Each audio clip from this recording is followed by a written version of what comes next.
The next one is at number 5 with 425,000. We've talked about it. It's Howl's Moving Castle. And I'm going to come out and say this is probably the film I've watched the most.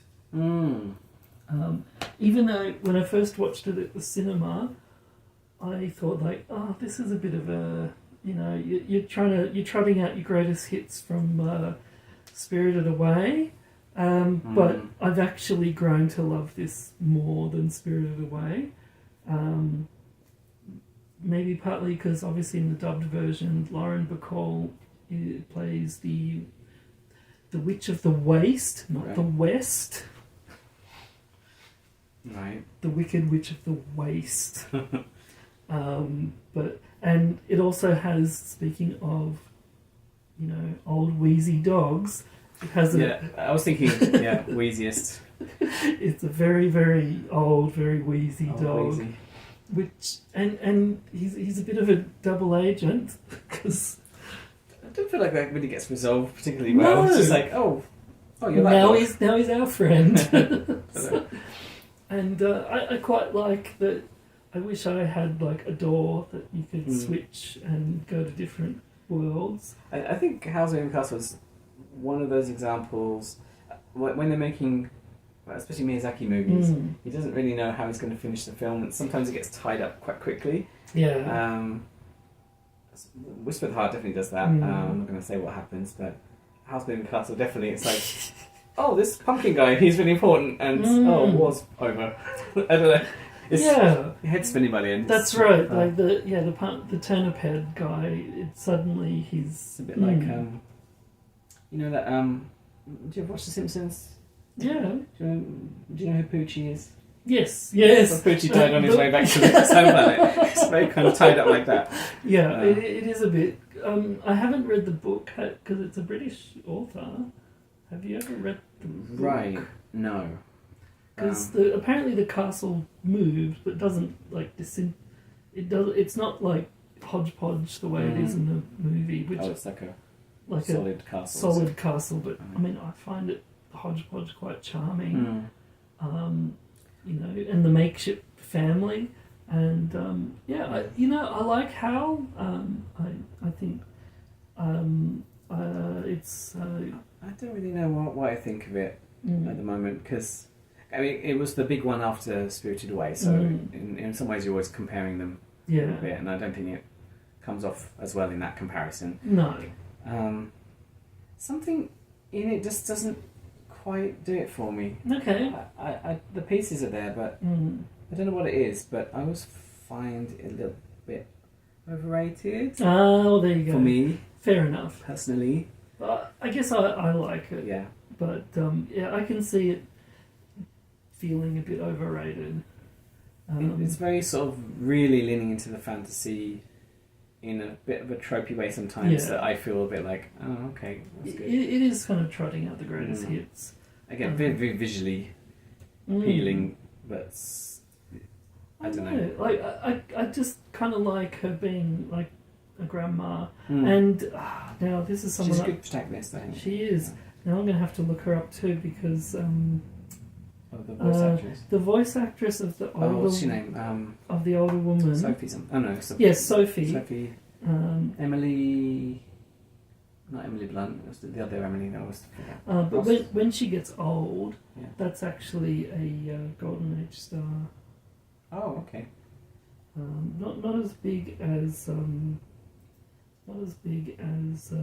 Bacall, but also somewhat. I haven't been talking about the Japanese actors as much, like this fellow with his eyebrows, who played. I don't go to English. Calcified. Gene Simmons.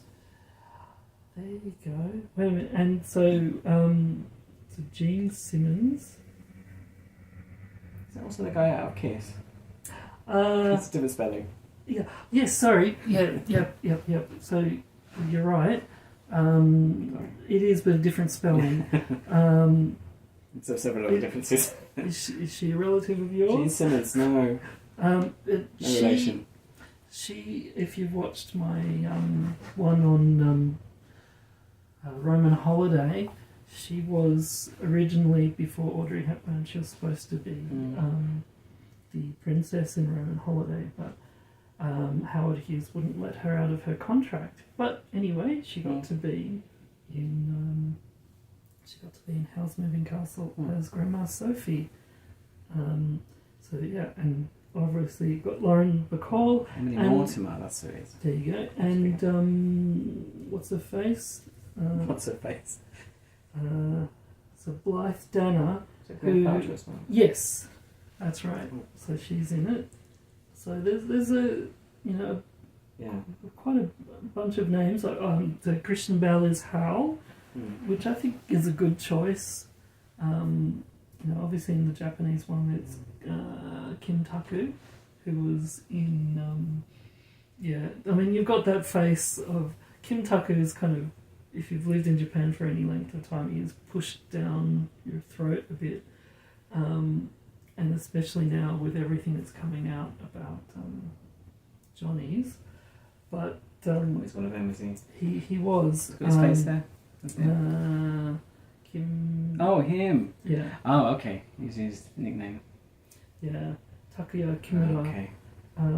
So I'll show a little bit of an embarrassing thing that I did when I first came to Japan. I said to someone, that I really liked the Japanese actor in 2046, and I was like, why can't there be, because he was very handsome and kind of more masculine. It's like, why can't there be more actors like him? Why do there have to be so many actors like Kim Taku? And then I found out that it was Kim Taku in 2046. Versatile actor, I guess. Yeah, so it depends on the role. Right. So, and he's going to be in he was in The Boy and the Heron as Shuichi Maki. Yeah, I actually recognise. I don't know a lot of voice actors in Japanese cinema, but Boy and the Heron seem to have some quite famous names, singers as well. And if you get a chance to be in a Ghibli film, possibly the last one as well. Yeah, the last chance. That's right. Although he did say he's going to make another one, possibly. Did he? Well, that's So I don't know if it's like Cher farewell tours. He's always retiring. I mean, Elton John and a bunch of them are always retiring. Yeah. What's the joke? The 20th anniversary farewell tour.